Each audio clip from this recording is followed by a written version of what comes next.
आज हम plasma membrane को कंटिन्यू करेंगे।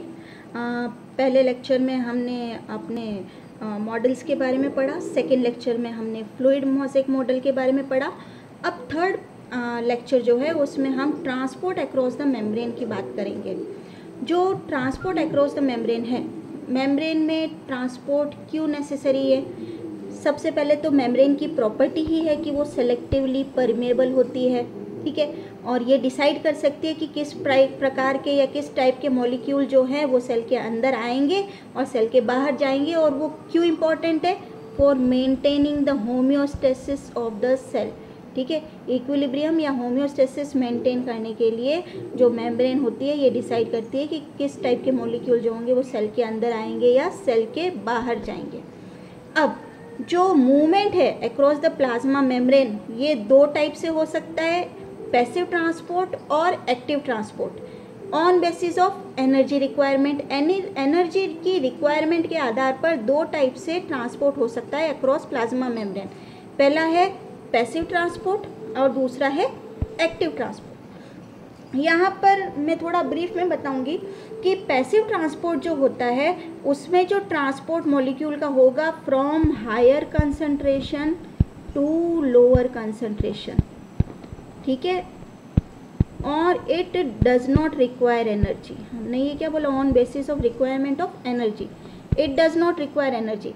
लेकिन जो एक्टिव ट्रांसपोर्ट होगा उसमें for transport of molecule energy will be required, ठीक है। तो ट्रांसपोर्ट अक्रॉस द मेम्ब्रेन जो है वो पैसिव ट्रांसपोर्ट के थ्रू हो सकता है, एक्टिव ट्रांसपोर्ट के थ्रू हो सकता है। पैसिव ट्रांसपोर्ट हाई कंसंट्रेशन से लो कंसंट्रेशन की तरफ होगा, मॉलिक्यूल के हाई कंसंट्रेशन से लो कंसंट्रेशन की तरफ, और इस ट्रांसपोर्ट में एनर्जी की ज़रूरत नहीं होगी। लेकिन एक्टिव ट्रांसपोर्ट जो होगा उसमें मॉलिक्यूल के ट्रांसपोर्ट के एनर्जी की ज़रूरत होगी, और वो होगी क्या? एटीपी के थ्रू। अब आज हम पैसिव ट्रांसपोर्ट की बात करेंगे। एक एग्जाम्पल है, आप ये देखिए कि एक व्यक्ति जो है वो पहाड़ के ऊपर खड़ा है और नीचे से आपने बोला कि भैया ऊपर से एक पत्थर आप नीचे फेंको, तो उसने कहा हाँ आराम से, मैं आराम से नीचे फेंक दूंगा, ठीक है। तो इस टाइप के ट्रांसपोर्ट में एनर्जी की ज़रूरत क्या हुई? नहीं हुई, नो एनर्जी वाज रिक्वायर्ड। और इस टाइप के ट्रांसपोर्ट को हमने क्या नाम दिया? Passive transport. लेकिन अगर आपको बोला जाए कि भैया आप इस पत्थर को ऊपर यहाँ पर ले आइए, ठीक है, इस इतने भारी पत्थर को आप ऊपर लेके जाइए, ठीक है, तो अब इसमें क्या होगा? Energy will be required, energy will be required. और इस टाइप के ट्रांसपोर्ट को आपने क्या नाम दिया? Active transport. इस फोटोग्राफ में भी आपको ये दिख रहा है कि यहाँ पर पीछे से कोई धक्का नहीं दे रहा है झूला झूलने में बच्चे को, तो इस टाइप के ट्रांसपोर्ट को क्या हमने नाम दिया? Passive transport. लेकिन आप यहाँ पे देखिए ये एक्टिव ट्रांसपोर्ट है। एक्टिव ट्रांसपोर्ट में क्या है कि बच्चे को झूला झूलाने के लिए पीछे पापा धक्का दे रहे हैं, एनर्जी दे रहे हैं, ठीक है, और उससे बच्चा क्या है कि झूला झूल रहा है और यहाँ पर एनर्जी की रिक्वायरमेंट है। तो इस टाइप के आप बोलिए कि ये एक्टिव वर्क है। अब पैसिव ट्रांसपोर्ट जो होगा, आप ये देखिए कि पैसिव ट्रांसपोर्ट में क्या बोला? हाई कंसंट्रेशन से लो कंसंट्रेशन, उच्च सांद्रता से निम्न सांद्रता की तरफ मॉलिक्यूल जो होगा वो मूव करेगा। अब यहाँ पर आप देखिए जैसे carbon dioxide, nitrogen, oxygen, they are permeable through plasma membrane. Ethanol it is permeable through plasma membrane. लेकिन जैसे कि लार्ज अनचार्ज पोलर मॉलिक्यूल, ठीक है, polar molecule, charged polar molecule, uncharged polar molecule, ions, they are not permeable through plasma membrane. अब passive transport जो है, वापस से वही पैसिव ट्रांसपोर्ट, दो बातें याद रखने की है।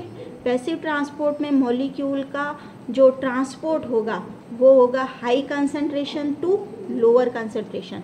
ये इन सभी में लागू होगा कि मॉलिक्यूल जो है वो हाई कंसंट्रेशन से लो कंसंट्रेशन की तरफ मूव करेगा without the use of energy. तो पैसिव ट्रांसपोर्ट तीन प्रकार से हो सकता है। एक होता है डिफ्यूजन, एक होगा फैसिलिटेटेड डिफ्यूजन, और एक होगा ऑस्मोसिस।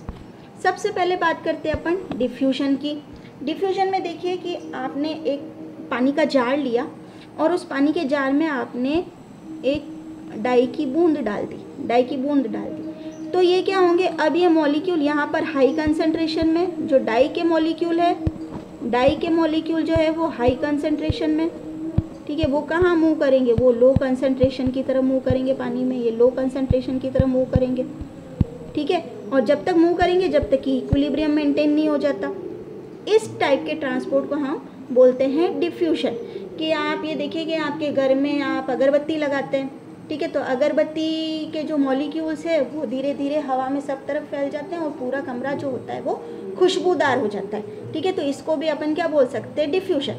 अगर अपन प्लाज्मा मेम्ब्रेन की बात करें तो आप ये देखिए कि पहले पार्ट में मॉलिक्यूल जो है ये बाहर एक्स्ट्रा सेलुलर फ्लूइड में ज़्यादा है, लेकिन सेल के अंदर साइटोप्लाज्म में कम है, ठीक है। सेकेंड वाले में देखिए आप कि धीरे धीरे मॉलिक्यूल जो होते हैं वो पास करते हैं, ठीक है। और थर्ड में आप देखिए कि ये लगभग कंसंट्रेशन जो है वो बराबर हो गया। यहाँ पर हाई कंसंट्रेशन से लो कंसंट्रेशन की तरफ मूव किया और यहाँ पर इन्होंने इक्विलिब्रियम जो है वो मेंटेन कर ली।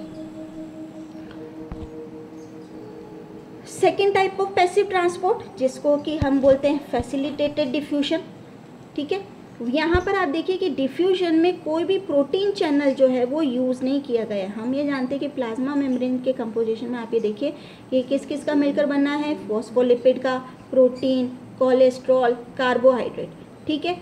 तो यहाँ पर आप देखिए कि हमने ये बोला था कि प्रोटीन खाली स्ट्रक्चर ही प्रोवाइड नहीं कर रहा है प्लाज्मा मेम्ब्रेन को, it also act as a receptor, it also act as a enzyme, ठीक है, and it also act as a structural molecule. तो यहाँ पर ये देखिए कि आप फैसिलिटेटेड डिफ्यूजन में ये भी पैसिव ट्रांसपोर्ट का पार्ट है, टाइप है पैसिव ट्रांसपोर्ट का, ठीक है, कि यहाँ पर मॉलिक्यूल जो है वो हाई कंसंट्रेशन से लो कंसंट्रेशन की तरफ मूव कर रहे हैं, लेकिन किसके थ्रू, प्रोटीन चैनल या फिर कैरियर प्रोटीन के थ्रू मूव कर रहे हैं, ठीक है। तो इसीलिए हम इसको बोलते हैं फैसिलिटेटेड, मतलब सहायता के थ्रू डिफ्यूजन हो रहा है, ठीक है, कि मॉलिक्यूल किसी की सहायता से प्लाज्मा मेम्ब्रेन के आर या पार जा पा रहे from high concentration to low concentration. तो इस टाइप के डिफ्यूजन को हम बोलते हैं फैसिलिटेटेड डिफ्यूजन। डिफ्यूजन जो है वो अलग अलग फैक्टर्स पर डिपेंड करता है। कि अगर आप देखिए कि टाइप ऑफ मॉलिक्यूल ले लें, टाइप ऑफ मॉलिक्यूल, अगर मॉलिक्यूल बड़ा है, लार्ज मॉलिक्यूल है, तो उससे डिफ्यूज होने में टाइम लगेगा, ठीक है। अगर मॉलिक्यूल नॉन पोलर है तो फिर वो लिपिड बाइलेयर के थ्रू आराम से पास हो जाएगा। लेकिन अगर पोलर मॉलिक्यूल है तो उसको प्रोटीन चैनल के थ्रू या कैरियर प्रोटीन के थ्रू पास किया जाएगा। दूसरा, अगर आप देखें कि टेम्परेचर आप ये देखिए कि diffusion is directly proportional to temperature, की अगर आपको डिफ्यूजन की रेट बढ़ानी है तो टेम्परेचर बढ़ जाएगा। तो अगर अपन देखें कि ये मॉलिक्यूल्स जो हैं ये कैसे डिफ्यूज़ किए, तो ये मॉलिक्यूल्स की जो काइनेटिक एनर्जी होती है, मॉलिक्यूल्स के अंदर काइनेटिक एनर्जी होती है, काइनेटिक एनर्जी, ठीक है।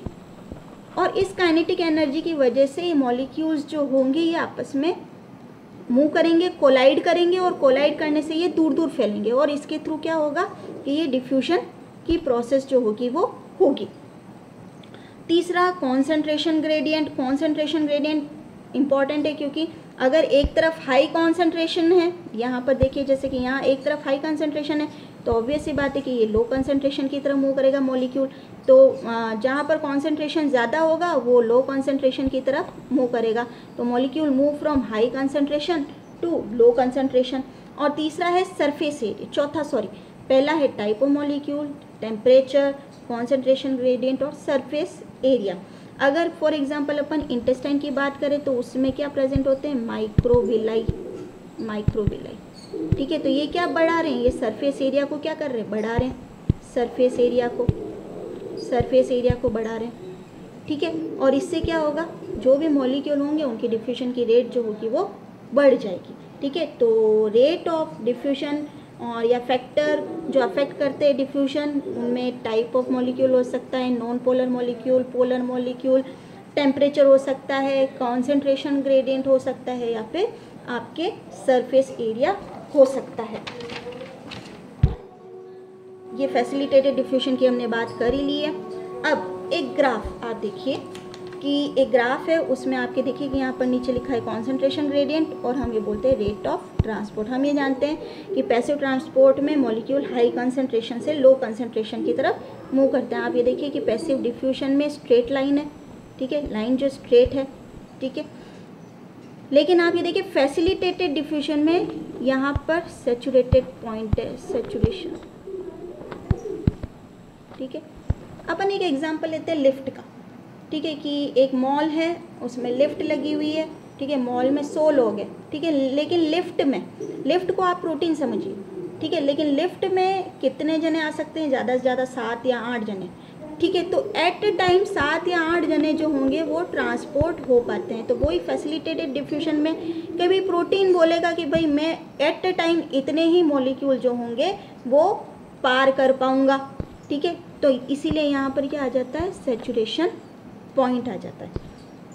नेक्स्ट हम बात करते हैं ऑस्मोसिस की, ठीक है। Osmosis is diffusion of water molecule का diffusion from high concentration to lower concentration, ठीक है। It is diffusion of water molecules across the membrane from higher concentration to lower concentration, मतलब वाटर मॉलिक्यूल का movement across the membrane from high concentration to lower concentration. ये एक example है, आप देखिए कि यहाँ पर लो शुगर कंसंट्रेशन है लेकिन हाई वाटर कंसंट्रेशन है, क्योंकि यहाँ पर आपको शुगर मॉलिक्यूल के कोई भी मॉलिक्यूल नज़र नहीं आ रहे ग्रीन कलर के।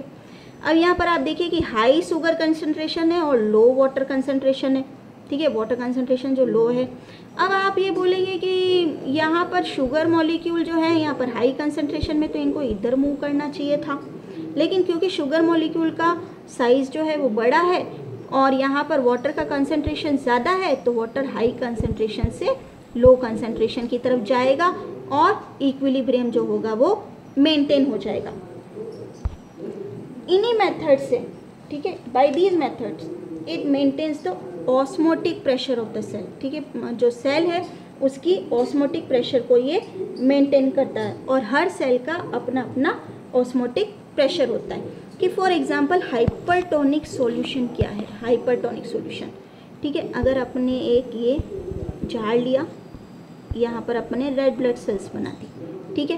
अब ऑस्मोटिक यहाँ पर सॉल्यूशन है, ये सॉल्यूशन है, यहाँ पर osmotic pressure of the solution outside the blood cell is higher, यहाँ का ऑस्मोटिक प्रेशर क्या है, higher. Osmotic pressure of the solution outside the blood cell is higher than the osmotic pressure यहाँ पर कम है।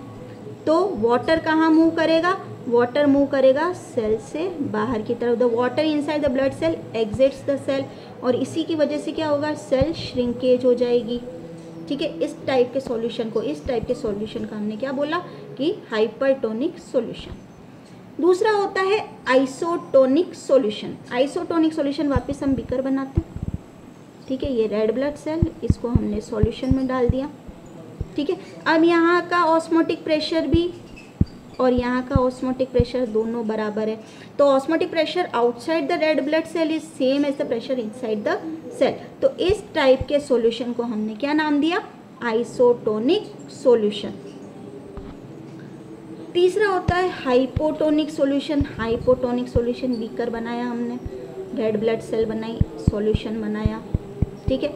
अब when the solution outside of the red blood cell has lower osmotic pressure, यहाँ पर lower osmotic pressure है, ठीक है, then the red blood cell, तो सेल क्या करेगी, वाटर अंदर लेगी और उससे क्या होगा कि वो जो सेल होगी वो क्या हो जाएगी, स्वेल हो जाएगी, ये स्वेल हो जाएगी, वाटर अंदर गया, ठीक है, और वाटर अंदर गया तो सेल के अपने वाटर के साथ साथ और भी वाटर अंदर गया, तो जो सेल है वो स्वेल हो गई, ठीक है, और कभी कभी बर्स्ट भी हो जाएगी। ये देखिए आप ये वाला डायग्राम जिसमें कि सेल जो है वो बर्स्ट भी हो गई है, ठीक है। तो आज हमने पैसिव ट्रांसपोर्ट की बात की, डिफ्यूजन की बात की, फैसिलिटेटेड डिफ्यूजन की बात की हमने, ऑस्मोसिस की बात की, हाइपरटोनिक, हाइपोटोनिक और आइसोटोनिक सॉल्यूशन की बात की।